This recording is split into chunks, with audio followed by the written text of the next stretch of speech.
Today we're going to talk about focusing on improving your relationships with yourself, with close family and friends, and with God. Welcome to another episode of the Mental Health Break Podcast. I'm your host, Dr. Nafisa Sikandri. Before we get to discussing our themes for the month of February, I wanted to address some of the messages I've received so far from a few of you. Basically, the theme of the messages have been, why focus on happiness when the whole world is burning down? And my answer is, why not?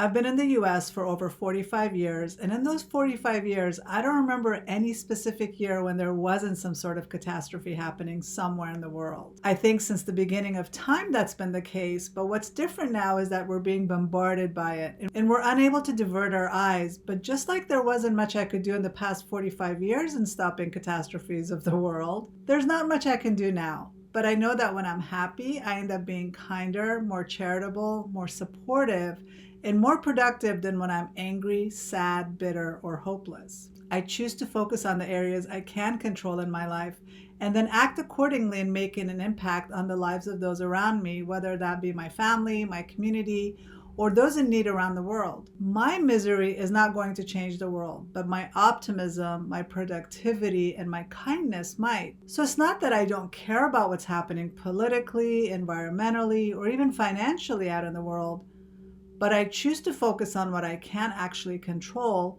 and channel my energy there and stop passively consuming the latest breaking news, since that will never show me any good news and will always be bad enough to activate my stress response.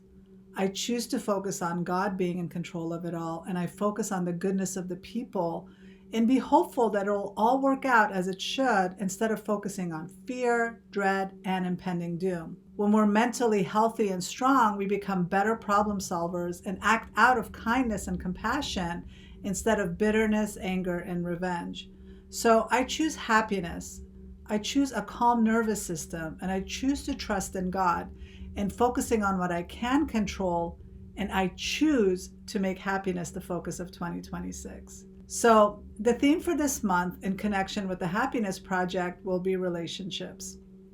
If you're a past listener to the Mental Health Break podcast, you will know that I started the Happiness Project, which is a 12-month project focused on building a community of like-minded individuals who would like to create more happiness in 2026. The private community membership allows you to explore ways to improve your life by making small changes each month, expanding your comfort zone, and getting support along the way in a safe and supported environment. In addition to the online support, we will also meet live and in person in September to check in for a weekend retreat and to support each other for the remaining 90 days of the year.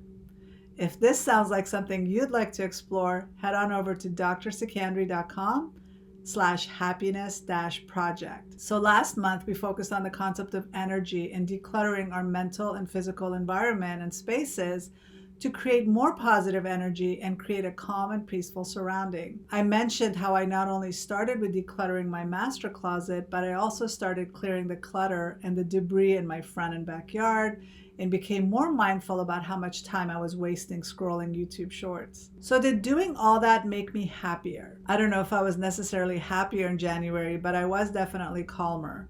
I was in a better mood, I was more productive, and I was being more energized and optimistic about what I was doing, and also being way more efficient. Does that fit the definition of happier though?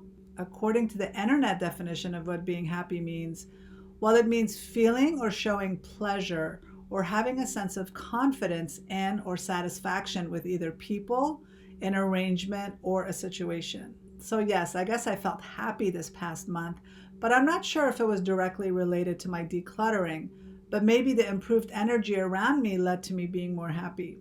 What about you? If you've been following along in decluttering or focusing on your energy, did you feel happier as a result? Let me know in the comments or text me. In January, I also interviewed an energy medicine specialist, and we addressed how much the energy in our internal and external world impacts us. She also talked about the importance of honoring our spiritual being and grounding ourselves in order to be aligned energetically. It was a great interview connecting the themes for January and February, so be sure to listen to that interview if you haven't already. So this month in February, it being the month of Valentine's Day, it seemed fitting to address relationships. This month is also when Ramadan starts, so since I will be fasting and focusing on improving my relationship with faith in God, I thought we'd focus on improving our spirituality this month as well. I'm a firm believer in the 5 pillars of mental health, which includes mental, physical, behavioral, emotional, and spiritual. Remember that we are spiritual beings having a human experience and not humans having a spiritual experience. Our spirit is energy, and because it's energy, that means energy never goes away. It always was and it always will be. It just transforms.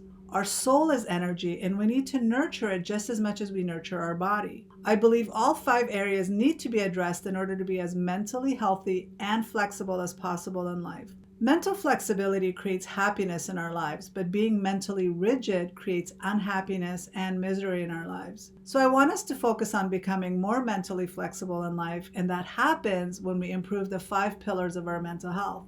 Throughout this year, I hope to share tips and strategies for how we can improve in all areas of our lives, but we'll dive deeper with each topic during our monthly live calls inside the private community.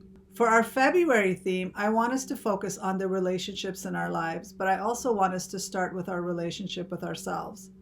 For example, how are you treating your body? Are you giving it kindness and talking nicely to it? Are you feeding it nutritious foods that are supporting your gut bacteria and balancing your brain chemistry?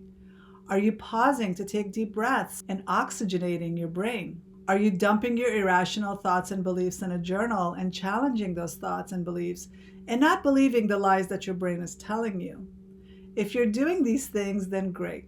You have a head start for this month in the relationship with you category. If you're not doing these things, now is a great time to start. Maybe write down the areas you're falling short, and each day make it a goal to address at least one area. Maybe set little alarms at the top of each hour to stop and breathe deeply for 3 counts.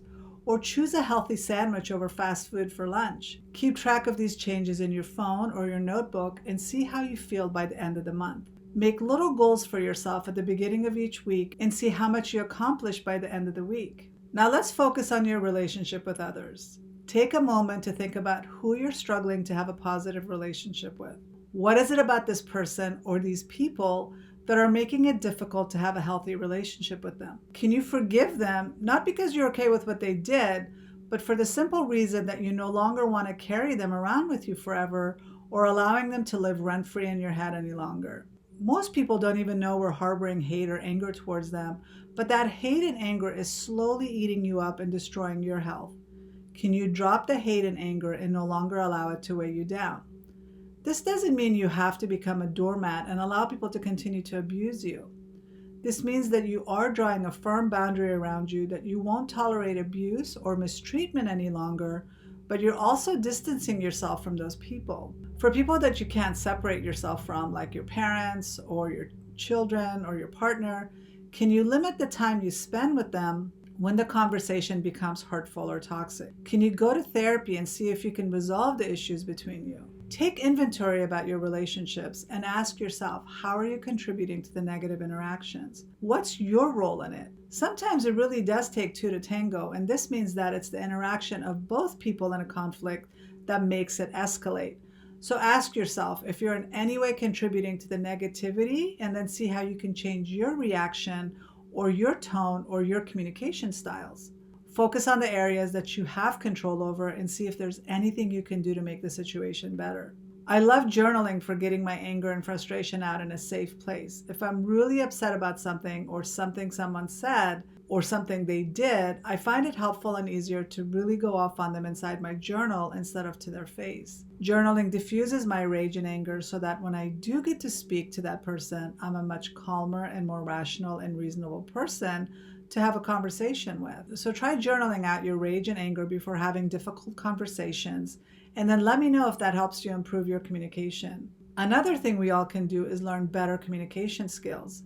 Sometimes not knowing how to communicate can escalate a situation and lead to unnecessary conflict. Communication is a learned skill, so anyone can learn skills that will help them avoid unnecessary conflict. There are so many videos and books written on this topic, so go to your local library and pick up a book or visit YouTube and watch videos on the topic. Invest time in improving your communication skills because these skills will serve you in every area of your life. And last but not least is to improve your connection with God and focus on deepening your faith. If you're not religious, focus on feeling more connected to the earth and ultimately to other people. Just waking up and feeling grateful for seeing a beautiful sunrise or how beautiful the sky looks helps us get back in our body and feel more grounded instead of always focusing on an unknown future that activates our anxiety or makes us feel stuck dwelling on the past and feeling depressed. Gratitude is also a great place to start. I myself will be fasting for half this month since Ramadan is starting on the 18th.